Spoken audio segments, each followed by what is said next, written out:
Армысың Тұран елі. Бүгін менде қонақта Қазақстанда өте танымал ғалымдардың бірі, абай танушы, фәлсәфашы Омар Жәлелұлы ағамыз. Омар Жәлелұлы ағамыз біраз уақыттан бері менің білуімше Түркияда жүр, ғылым іздеп, ілім іздеп жүр. Ғылым, пайғамбарымыз айтқандай, ғылым Қытайда да болса барып іздеп алыңдар дегендей, ағамызда қаншаға жетсе де өзі ғалым болса да әлі күнде ғылым іздеп жүрген адамдардың ретінде біздің жастарымызға үлгі болып отыр. Эфирімізге қош келдіңіз аға. Қош болдық. Аға, енді бұрын хабарлағандай бүгінгі тақырыбымыз түркі бірлігі жайында. Сіздің ойыңызша, енді сіздің пікіріңізді менің көрермендері, менің достарым біледі сіздің басқа да видеоларыңыздан, бірақ та оған да енді қосқан басқа да ойлар пайда болған шығар деп ойлаймын. Бүгінгі күнде түркі жұртына түркі бірлігі неге керек?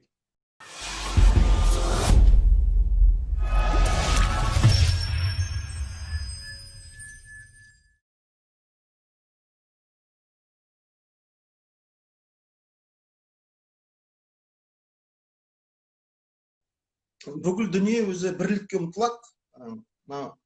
Алла тағаланың бұл хикметі бізді сол бірлікке ұмтылсын деп жаратқан. Сол бірлікке ұмтылудың өзінің себептері, негіздері бар. Соның бірі түбі бір түркілік деген ұғым бар. Қазақта бір сөз бар.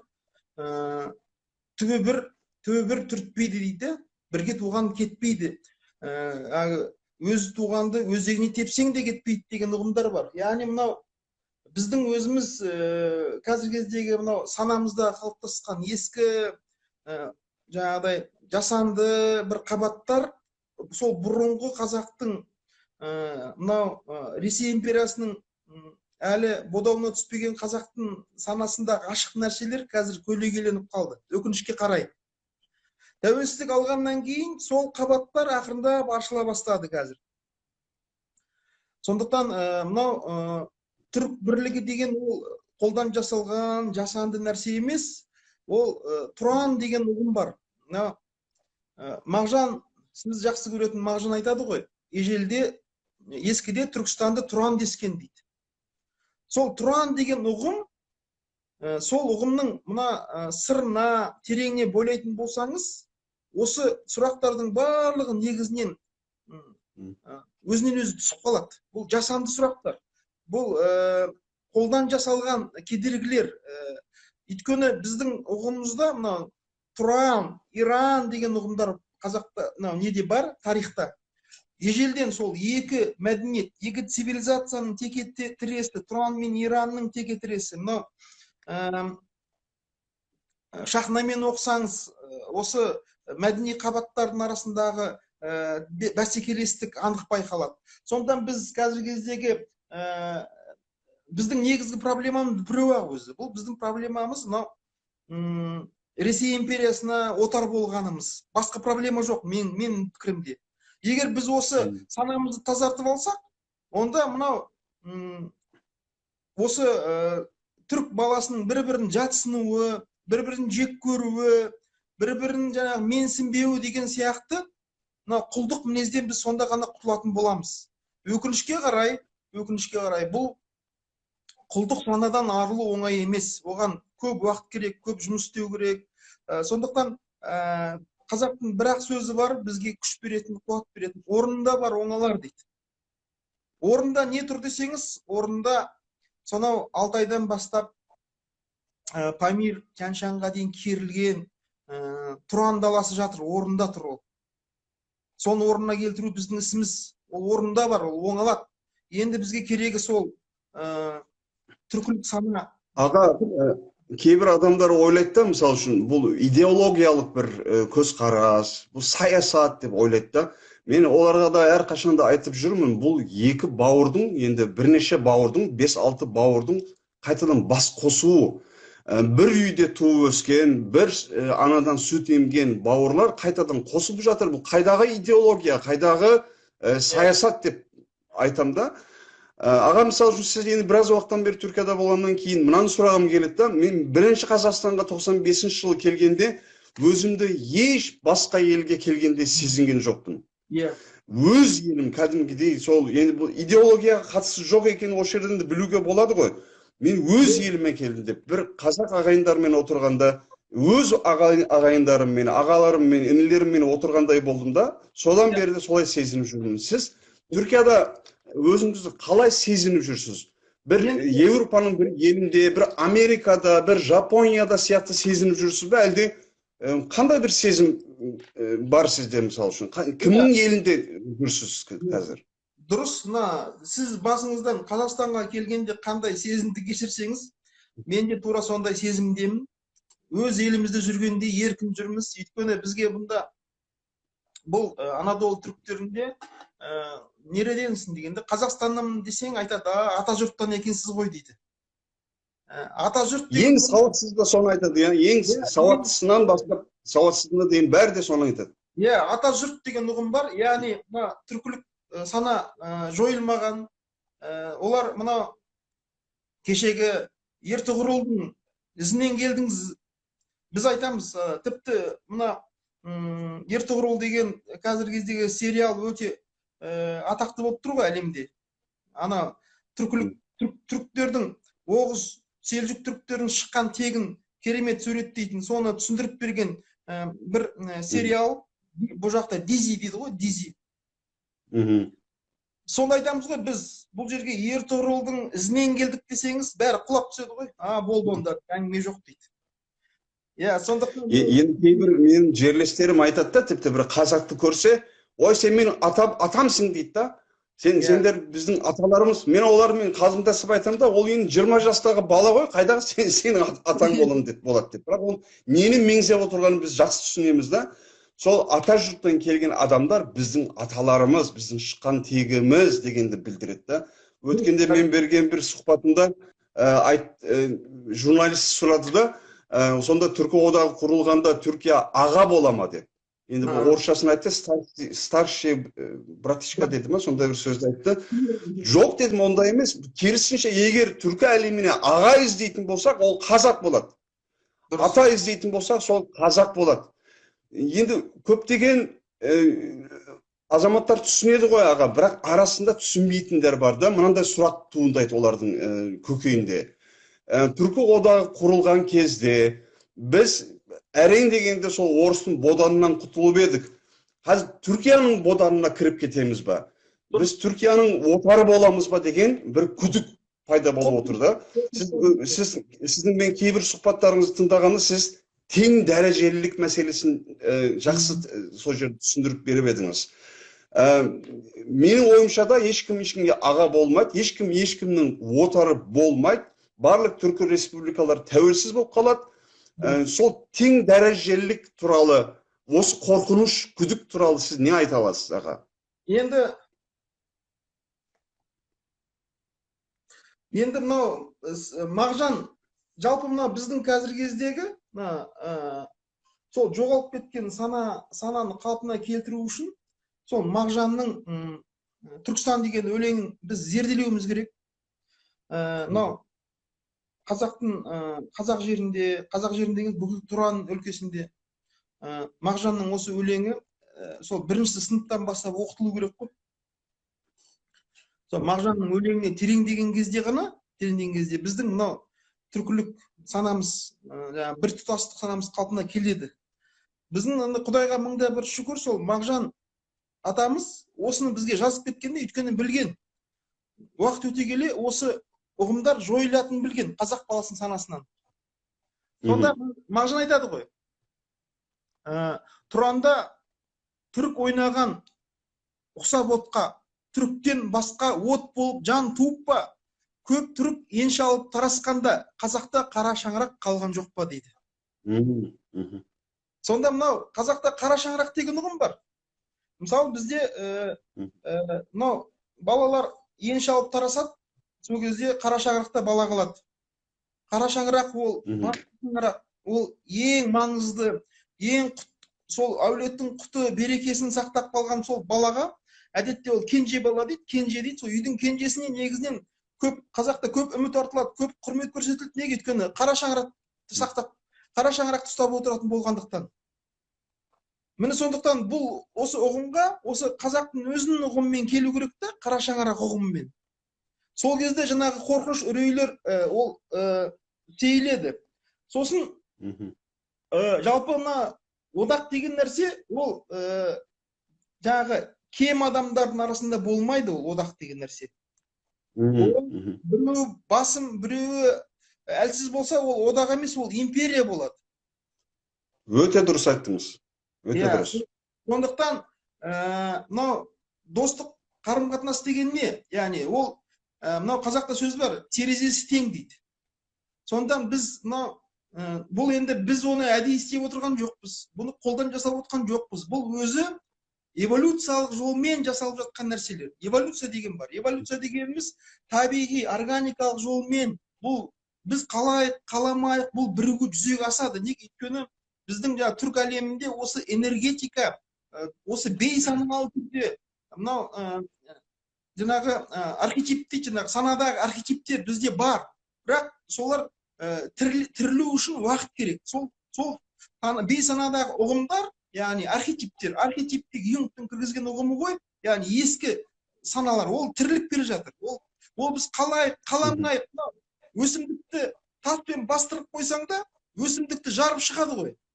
Сол сияқты мына түркінің тұран идеясы, ол түркілік бірлік, ол біз қалайық, қаламайық, басы, есі сау, есі бүтін, сәл ғана ақылы бар, санасы тұнық адамның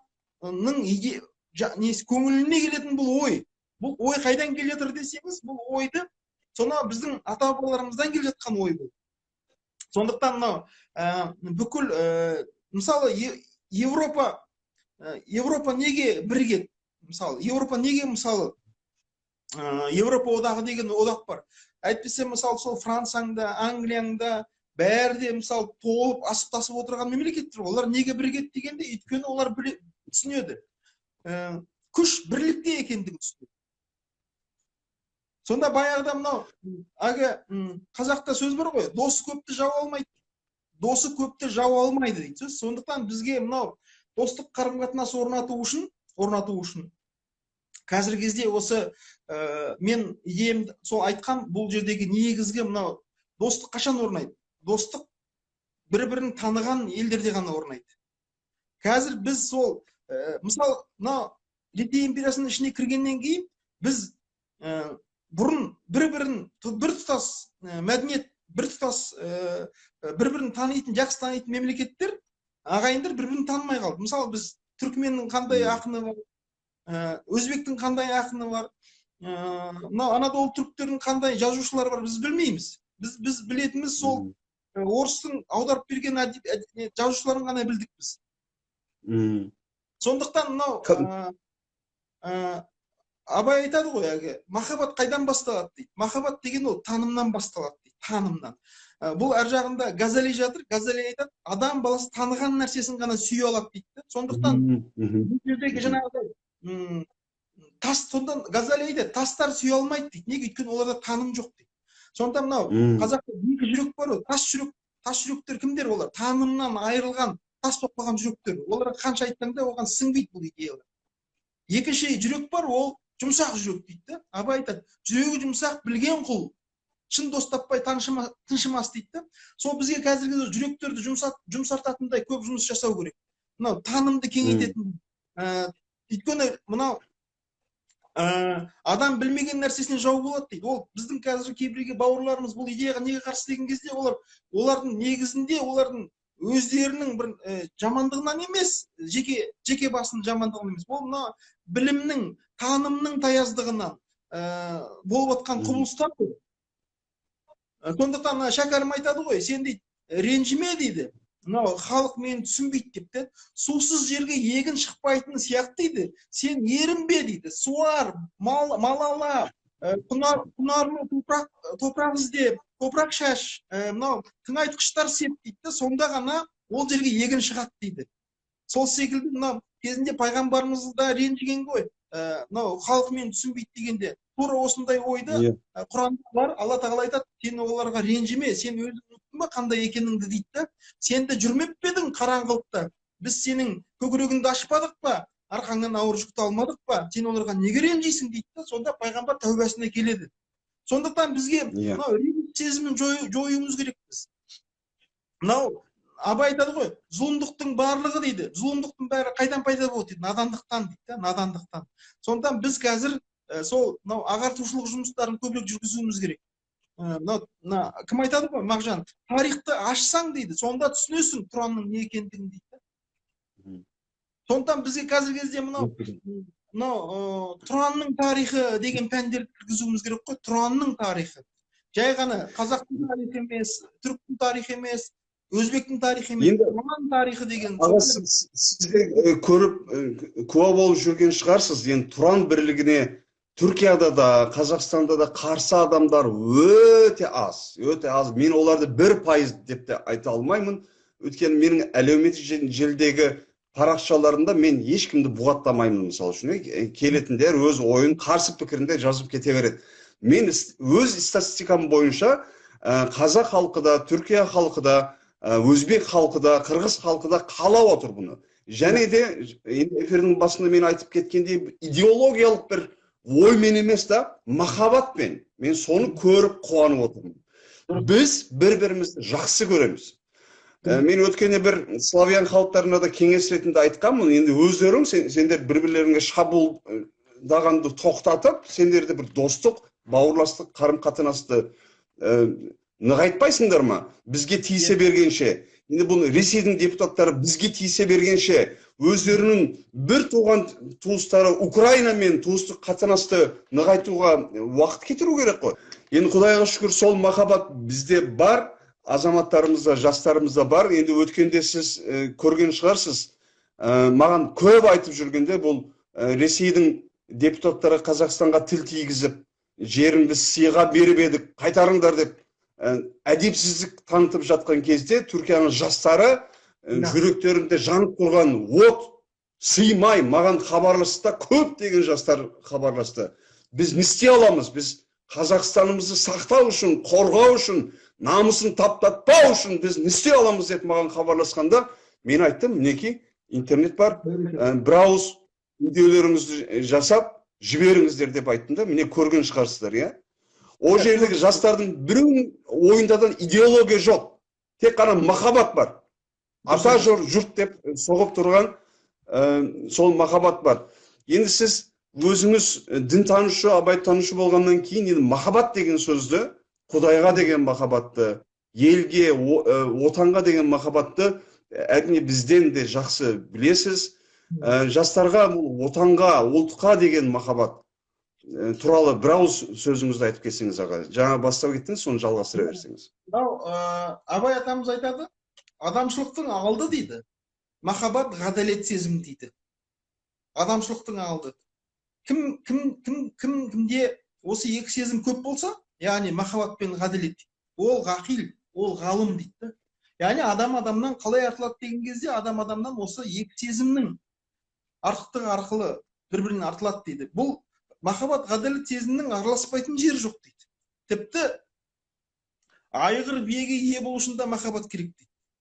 Сондықтан мынау қазіргі кездегі мынау көп жастар мысалы неге кетеді елден? Мысалы көп адамдар ойлайды, мысалы елден кетіп жатыр, ештеңе етпейді, олар кетсе басқасы бар деген сияқты. Бұл қате ұғым. Неге? Өйткені осы елді сақтап қалу үшін, Абай айтып отыр ғой, тіпті айғыр, мынау жануар екен, жануардың өзі үйірін сақтап қалу үшін дейді. Анау қарлы, боранды қыста Қазақстанда қыс қатты болады, сонда үйірлі қасқырға үйірін бермей жан таласып, ана үйірін қорғайды. Неге? Ол махаббаттан дейді. Сол секілді біздің мынау қазақ жерін, қала берді, Тұран жерін қорғау үшін махаббат керек. Егер махаббат жоқ болса, онда қазақ айтады, бір тамағын ит те табады дейді. Өте дұрыс. Тамақ асырау оңай, ол Америкаға кетіп қалуға болады, жағдайын жасап мысалы өзің. Бірақ мәселе бұл жерде махаббат не үшін керек? Махаббат сен қай жерде жүрме, Америкада ма, Түркияда ма, Англияда ма, сен қазақтың қамын, өзіңнің елінің қамын әр адам ойлау керек та. Сол кезде ғана бұл ел өседі. Мынау қазақта сөз бар ғой, қылауменен қар өсер, сылауменен ұл өсер дейді.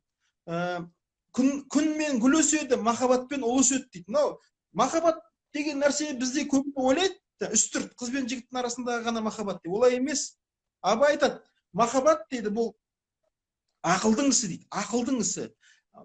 Ақылмен танып қана махаббат пайда болады дейді. Сондан ақыл дейді, ол махаббат дейді. Ақылға негізделген махаббат ол жылтыраған, құр босқа, әшекей нәрселерді сүймейді дейді. Отанға деген махаббат, туған жерге деген махаббат, отбасыға деген махаббат, ол ақылдан пайда болады дейді. Сонда қазір мынау махаббат жайлы түсінікті біз соған түзетіп, соны үстірт ұғымнан терең ұғымға айналдырып, ол танымға негізделетін, нағыз ақыл бар жерде ғана махаббат болатын біз егер түсіндіре білсек, өзіміз түсінсек, жұртқа түсіндіре білсек, сол кезде ғана біздің әрбір шыр етіп дүниеге келген бала бесігінен қазақтың жеріне деген, Тұранның жеріне деген, қара шаңырақ деген махаббатпен оянса, сонда ғана ол елін, жерін, жанын аямай, қанын аямай қорғайды. YouTube маған статистика береді ғой. Менің біраз көрермендерім 13 жас пен 17 жас аралығында екен. Мен оларды көргенде қалай болашаққа деген үмітпен қарамаймын. Ойласаңыздаршы, енді 5 саусақтың бесеуі де бірдей емес, әрине. Әрқандай отбасылар бар, бірақ мен қазақ халқына, қазақ отбасына және де қазақ жастарына мен қатты сенемін. Менің сенімім толық, ешқандай өтірік айтып отқан жоқпын. Мен күн сайын сол жастардың бірлікке, жақсылыққа ұмтылысын көргенде үмітім жаңарып түседі, жаңарып кете береді. Bir жағынан махаббат деп айттық қой аға. Мен ылғи да айтып жүрген бір мысал бар. Біздің ұлтшылдығымыз, ұлтжандылығымыз махаббатқа негізделеді. Негізі біз түркілеріміз ғой. Мысалы үшін армяндар, өткенде бір Азербайжан бауырларымызбен соғысқан армяндар, мен армяндарды жақсы танимын, олардың мектебінде мен сабақ бердім. Армяндар кішкентай кезінен бастап балаларын түркілерге жау болып өсіреді. Оларды ұлт болып қалыптастыратын нәрсе, о керек оларға, өте керек, ұлт болып қалыптастыратын нәрсе жек көрушілік. Жек көріп қана олар ұлт болып қала алады. Бізде керісінше, біз бірінші өз ұлтымызды сүйеміз. Сосын бүкіл адамзатты сүйеміз. Сол үшін де менің ойым бұлай, біз біріккенде, біз бас қосқанда әлемді қиратпаймыз. Біз әлем, айтады ғой, Тұран армиясы құрылғанда біз қиратамыз, өлтіреміз, жоқ қыламыз, кек аламыз дейді. Мен келіспеймін онымен. Біз түркілерміз. Біз махаббатпен әлемге әділеттілікті таратуымыз керек, орнатуымыз керек, әлсіздерді біз сақтап қалуымыз керек. Біз қуаттыларды да тізе бүктіріп, оларға да адамдықты үйретуіміз керек. Менің осығанда аға сенім толық. Тұран одағы құрылғанда әлемде қандай да бір әділеттілік орнайды. Сіздің бұл туралы ойыңыз қандай? Және біз түркілер болып, түркі баласының қасиетіне сай, жек көрушілікке емес, махаббатқа негізделген ұлтшылдықпен болашақ әлемді қалай әділетті түрде орната аламыз, соны ойлануымыз керек деп ойлаймын да. Сіздің бұл туралы әділеттілікті түркілер орнататындығы туралы бірауыз сөзіңізді, ойыңызды білгім келді. Мұна кезінде мен Қазақстанда студент болып жүргенде, мұна кімнің Зия Гекальп деген кісі бар ғой, Зия Гекальп. Сол кісінің бір мақаласын оқып едім мен. Әлемдік цивилизацияға қандай ұлттар, қандай үлес қосты деген.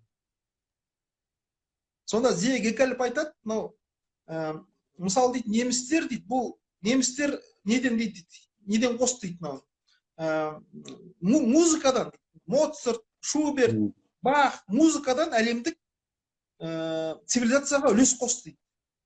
Гректер философиядан, ағылшындар экономикадан. Енді түріктер дейді, түріктер адамзаттың цивилизациясына не үлес қосты дегенде, адамшылық, адамгершіліктің үлгісін көрсетті дейді. Сонда мынау Достоевский деген орыстың жазушысы бар, ұлы жазушысы. Сол Достоевский айтады, қандай да бір ұлт дейді, қандай да бір ел өзін әлемдегі ең үздік, ең мықты ұлт санамайынша, ол әлемдік цивилизацияға еш үлес қоса алмайды дейді. Сонда мынау өзіңіз ойлаңызшы, өз-өзін қор сезінетін, өзін сыйламайтын ұлт, ол қалай дамиды, ол қалай аман қалады мынау әлемдік дамуда, әлемдік тізбекте. Сондықтан мынау өзіңді өзін сыйласаң, жат жаннан түңілер дейді. Біздің қазақ айтады, өзіңді өзін сыйлау деген ұғым бар қазақта. Ол өзіңді сыйлау деген не? Ол өзіңнің жаныңды сыйлау, өзіңнің тарихыңды сыйлау, өзіңнің тіліңді сыйлау. Мынау Мағжан айтады ғой, Мағжанға оралсақ, неге бұрын түріктер мықты болды дейді да Мағжан? Өйткені түріктерде мұндай сана болды дейді. Түріктерде мен айырмаймын, ол қазақ түркі, қырғыз түркі, өзбек түркі, бәрі түрік, ортақ түрік. Сонда түріктерде неге мықты болды дегенде, өйткені түріктерде дейді, әлемдегі ең мықты халық түрік деген ұғым болды дейді. Көрдіңіз, сонда Мағжан айтады, Тұранға жер жүзінде жер жеткен бе, түрікке адамзатта ел жеткен бе? Кең ақыл, отты қайрат, жүрік қиял, Тұранның ерлеріне ер жеткен бе дейді. Қараңызшы.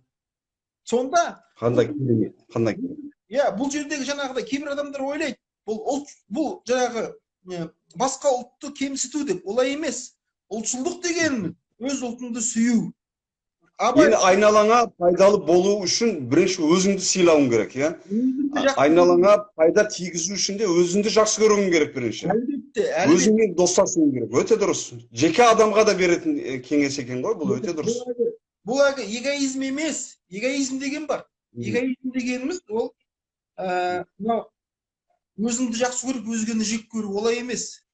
Ол эгоизм, ол нәпсінің қасиеттері де жаңағыдай. Ол адамды керісінше өзгені жек көрген кезде, біреуді кек тұтқан кезде адам өшеді. Мынау айтады ғой, Шәкәрім айтады ғой, санаңда сенің дейді тат болмасын. Тат дегеніміз біреуді жек көру ұғымы. Құранда да айтады, егер дейді сендер жүректерінде тат болса дейді, ол жүректерің дейді, ол тат ұлғайып дейді, жүректі толық басып қалады дейді. Сөйтіп жүректерің дейді тас жүрекке айналады дейді. Неге? Анау жек көрініш сезімінен дейді ол. Сондықтан біздің осы Түркияда жүрген кезде қай жерден келдің дегенде, Қазақстан дегенде, Түркістан пири, яғни Яссауидің жерінен келдіңіз бе дейді. Яғни бүкіл түріктің пірі Яссауидің жерінен келдіңіз бе дейді. Сонда Яссауи айтады ғой, сүннәт ермиш, кафир болса берме азар. Көрдіңіз бе? Сүннәт ермиш, кафир болса берме азар. Көңілі қатих, дил азардан Құдай безар дейді. Ондай құлға Алла хаққи дейді, тамұқ даяр. Даналардан естіп айттым бұны дейді. Сонда біздің түріктің керемет болатын себебі Яссауидей пір болғанда, Яссауи айтады. Өте дұрыс. Кәпір екен деп оған дейді, қысым жасама дейді. Неге? Өйткені дейді, көңілің қатайып кетеді дейді. Көңілі қатайған адамнан Құдай безеді дейді. Құдай безді ма, Құдай сенен қарамай қойды ма, бітті, сен өшесің. Сенің цивилизацияның тізімінен шығып қаласың сен. Міне сондықтан қазақтағы кең болсаң, кем болмайсың деген ұғым, бұл мынау сол Яссауи сияқты пири Түркістанның тәрбиесін көрген қазақтың сөзі бұл. Кең болсаң, кем болмайсың. Яғни жаңағы сіз айтып отырған тарылу арқылы, біреуді мүйіздеу арқылы біз аман қалмаймыз.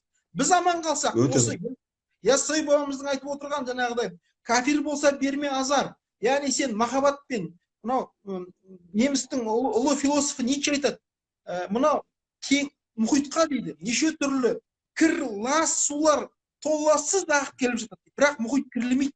Неге дейді? Өйткені мұхиттың кеңдігінен дейді. Міне сондықтан біздің түрік цивилизациясының, Тұран идеясының пірі сол Яссауи бабамыздың ілімі жатыр. Ол да Қазақстанда. Мысалы бұрын мына Түркістанды Ясы деп атаған ғой, Ясы деп атаған, Ясы қаласы, Яссауи деп атаған сол. Содан сол Ясыда біздің Яссауи бабамыз қайтыс болып жерленгеннен кейін сол Түркістан бүкіл Тұранның пірінің құрметіне ол қала Түркістан деп атала бастады.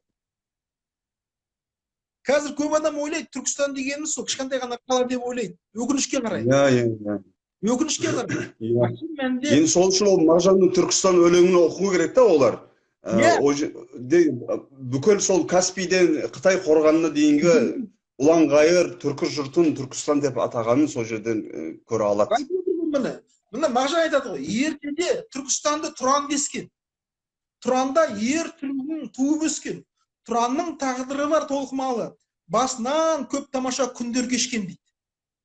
Мен айтып отырмын ғой, мына Мағжанды оқыту керек та, Мағжанды кәдімгідей христематиялық деңгейде. Мына ел кітабы дейді, Түркияда бір сөз бар, ел кітабы, қол кітабы дейді да, мысалы. Орыстан настольная книга дейді. Сол сияқты мынау нұсқаулық ретінде кәдімгідей ұлттық идеологияның символ ретінде оқыту керек та Мағжанды, дұрыс айтасыз. Өйткені мына Мағжанның өлеңіне, оның тереңіне бойлай алмай, ол түркілік дүниетаным қалыптаспайды. Неге? Өйткені мынау отаршылдық, колонизация осы ұғымды әдейі өшірген ғой, саналы түрде. Өйткені мына колониализмнің ең басты принциптерінің бірі бөліп ал да билей бер. Мысалы, бір тұтас Тұран әлемін бөліп алып, шетінен қойға қасқыр тигендей шетінен жұлып алып жей берген ғой. Ал егер сол бір отар қой сияқты бір тұтас болса, оның қойшысы болса, таяғын ұстап тұрған. Шал ақын айтады ғой, иман қой, ақыл қойшы, нәпсі бөрі. Нәпсіге қой бермейді ердің ері. Қатты ұстап таяғын қойшы тұрса, жоламас шайтан мен жын мен пері дейді. Сонда мынау осы Тұран, бұрынғы Тұранның пірі болған, бүкіл Түркістанның пірі, ол Яссауи бабамыз.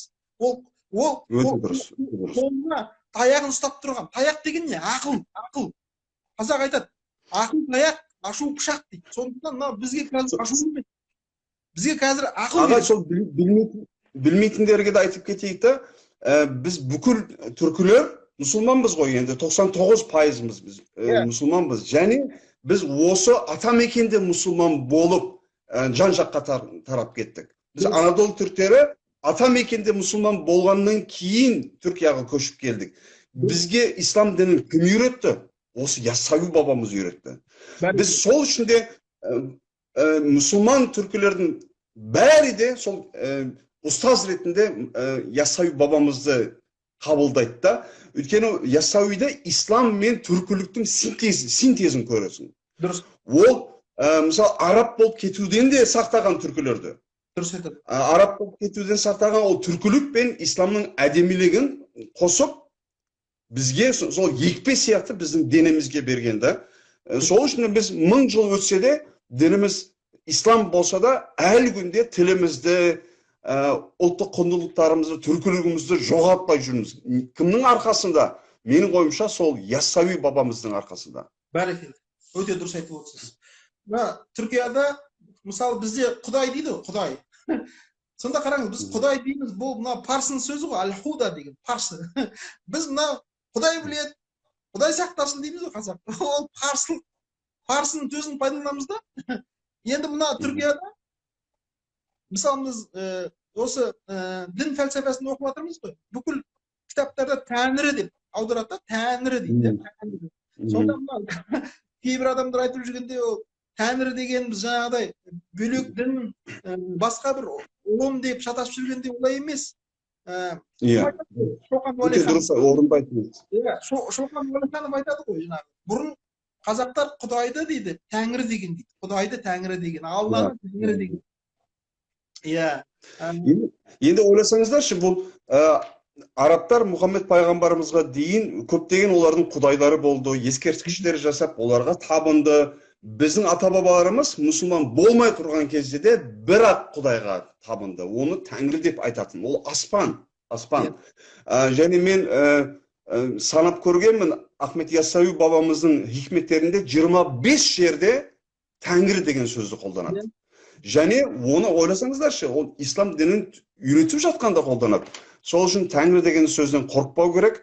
Ол өйткені еш уақытта ширк қосылмаған біздің түркінің әдемі сөзі. Біз мұсылман болмай тұрған Тәңір дейтінбіз. Содан кейін де Тәңір деп жалғастыра бердік ұзақ жылдар бойы. Ол ешқандай да бір ширкке жатпайды. Өте керемет айттыңыз, аға.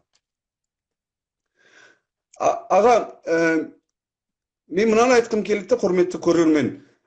Махаббат деді ғой, мысалы, ағамыз махаббат деді. Адам білсе ғана деді, ақылы бар адам танып білсе ғана сүйе алады. Сүйген адам ешкімге жамандық жасай алмайды. Түркілер бас қосқанда, мысалы үшін Қазақстан Түркияға қосылып кетпейді. Біз қосыламыз. Қазақстан Түркияның отары болып кетпейді. Өйткені біз бір-бірімізді жақсы көреміз. Мысалы үшін сіз жақсы көрген ініңіздің үйін барып тонап алмайсыз ғой, иә? Ағаңыздың үйіне барып бір нәрселерді ұрлап әкетпейсіз, дұрыс па, иә? Сіз ағаңыздың, ініңіздің, қарындасыңыздың, әпкеңіздің әрқашанда бақытты болуын ғана қалайсыз. Бұл неден туындайды? Бұл махаббаттан туындайды. Ол махаббатты кім үйретті? Ағаңызға, әпкеңізге, қарындасыңызға деген махаббатты ешкім үйреткен жоқ. Оны Құдай сіз туған кезіңізде сіздің жүрегіңізге қойып берген. Сол түркілердің ортасында да сондай махаббат бар. Бір-бірін жақсы көретін туыс елдер бір-бірін тонамайды, бір-бірін отар қылмайды. Оны орыстар мен қытайлармен шатастырмаңыздар. Мен сізге бірақ нәрсе айтайын. Но Хайдеггер айтады. Хайдеггер айтады. Европаның екі бесігі бар дейді. Екі бесігі. Алтын бесігі. Біреуі дейді грек-рим философиясы дейді. Екіншісі бесік дейді, ол христиан діні дейді. Екі бесігі бар дейді Европаның. Яғни қазір Европада осы екі бесікті аялап, осы мысалы Греция ана жол дефолтқа ұшырағанда бүкіл Европа көмектесті. Неге? Өйткені біліп отыр. Греция ол Европаның бесігі. Ал енді сонда Мағжан айтады да, Түркістан екі дүние есігі ғой. Түркістан түріктің бесігі ғой дейді. Сөз бе? Тамаша Түркістандай жерде туған түріктің Тәңірі берген несібі ғой дейді. Сонда қараңыз. Түркістан, яғни ұғымын түсініп, осы ұғымға жеткен кезде дейді, сенің алдынан дейді, бұл дүниенің ғана бақыт емес дейді, о дүниенің есігі де ашылады деп отыр ғой Мағжан. Және сенің түрік ретінде тербеліп, тойып, сүтке жарып өсуің бесіктегі бала сияқты. Ол Түркістан идеясына ғана байланысты. Сен қашалықты осыны түсінесің, соншалықты сен сүтке, уызға жарып өсесің деп отыр Мағжан. Сөз бе? Сондықтан ол мынау кешегі түрік жастарының отар болмаған санасы азат жастардың Қазақтан түркі дүниесінің мирасы деген сөзі. Көрдіңіз ба? Менің жүрегім өтіп кетті. Сондықтан мынау біздің қазіргі кездегі осы біздің қазақ жастары жетім қозылары болады. Оғыз бауырым, жетім қозы дейді ғой. Жетім қозы көрінген саулықтың, яғни көрінген жаңағы қойдың емшегін еміп, түртінектеп, адасып жүреді, сандалып. Сондықтан сол жетім қозының күйін кешпес үшін қазақтың жастары біріншісі өзінің тарихын оқу керек қой, дұрыстап. Яғни өзінің анасы бар екендігін, өзінің бабасы бар екендігін, өзінің осындай керемет тарихтың мұрагер екендігін түсініп, түйсініп, өз анасын еміп өсу керек қой. Сонда ол ешқандай ұлтқа, ешқандай цивилизацияға телмеңдемей, жаутаңдамай жарып өседі. Жарып дейді. Қазақта ең жаман сөз бар, жармаған дейді. Қазір біздің жармаған деген не деген сөз? Ол өзіңнің уызыңа жармаған, өзіңнің ұлтыңның мәйегіне жармаған, тарихыңды білмейтін, өзінің тілінен бесік жырын естімеген. Міне сондықтан қазақ айтады, өз жармағанын сарқын ішпе дейді. Сондан қазір бізге қазақты жарыту керек. Сол қазақ жарыған кезде ол басқа адамдарға да көмектесе бастайды. Ал өзін жарытпаған қазақ ол ешкіммен дос болып жарытпайды, бауырым. Сонда қазір кезде бірақ нәрсе бар. Қазір бізде колония болдық, отар болдық. Енді біз дереу отарсыздануымыз керек. Ауруын жасырған өледі дейді қазақ айтады. Отарлықтың ауру екендігін мойындайтын уақыт келді. Біз қанша жерден мойындамасақ та, оны мойындауымыз керек. Неге? Өйткені қазақ айтады, қолмен істегенді мойныңмен көтер дейді. Бұл ауыр жүк. Егер біз осы отарсызданбасақ, яғни өз ауруымызды мойындамасақ, онда біз өліп кетеміз. Онда біз тірі қалуымыз не ғайбыл. Сонда мынау біздің қазіргі кездегі осы мынау бүкіл түрік бауырларымыз, әсіресе Анадолу бауырларымыздың қазақтың алдындағы, қазақтың ғана емес, өзбектің, түріктің, мына отар болған елдердің, башқұрттардың, татарлардың алдындағы бірінші міндеті олардың сауығуына, яғни отарсыздануына көмектесу керек қой. Сол кезде ғана достық орнайды. Тағы айтылып айтамын, ауру адам мен сау адамның арасында достық болмайды. Әлсіз адам мен күшті адамның арасында достық болмайды. Тоқ адам мен аш адамның арасында достық болмайды. Сондан осы мәселелерді реттеп алсақ, Алла қаласа, сол Маржан аңсап кеткен Түркістан екі дүние есігі ғой. Түркістан ер түріктің бесігі ғой. Тамаша Түркістандай жерде туған түріктің тәңірі берген несібі ғой деген идеяға сонда ғана біз жетеміз, Алла қаласа. Жетеміз, Құдай қаласа. Аға, айып етпесеңіз, бір батаңызды бере аласыз ба бізге? Мен бата берейін. Я Алла тағала біздің иманымызды берік қыл. Күш қуатымызды мол қыл. Мынау бүкіл түрік баласының кеткен есесі келсін, жыртығы жамалсын, қисайған түзелсін. Есеміз толып, кенереміз толып, бұрынғы ата-бабаларымыздың күш қуаты Алла тағала бізге қайтып келуін нәсіп етсін. Алла тағала бізді бірліктен айырмасын. Бірлік бар жерде тірлік бар дейді. Бұл тірлік мал бірлік емес, ақыл бірлік болсын. Мен айтқаныңыз келсін, Құдайдың құлағына шалынсын. Аға, мен шақыруымды қабылдап келгеніңізге көп рахмет. Мен ризамын. Әлде сізден үйренетініміз көп. Жастардың, үлкендердің, енді сіздей ғалым адамның жүрегі ұлт деп соғып тұрған. Енді жай ғана ғалым емессіз ғой. Сол үшін сізді жақсы көреміз. Жүрегі ұлт деп, Алла деп соғып тұрған сізде ағамыздың барына шүкір. Келгеніңіз үшін сізге көп рахмет. Қайда жүрсеңіз де аман болыңыз. Сол ғылым жолында жүрген адамдарды Алла тағала өзі сақтайды. Алла сізді қорғап, сақтап жүрсін. Және сол ғылымыңызды арттырып, сол елге, атамекенге, суық болса да біздің осы солтүстік Қазақстанға сіз өте керек адамсыз, қайтып келіңіз деп тілеймін. Міндетті түрде. Ал менің құрметті достарым, ағаларым, әпкелерім, аталарым, әжелерім, қарындастарым, жібек мінез, жау жүрек бауырларым. Ауырмаңыздар, 2021 жыл сізге, сіздің отбасыңызға, және де бүкіл елімізге, және де бүкіл адамзат баласына тек қана жақсылық әкелсін, бірлік болсыншы, бірлік болсын, ағайын. Соны ғана тілеп жүрейік. Тұран елі бір болсын, Қазақстан мәңгі жасасын.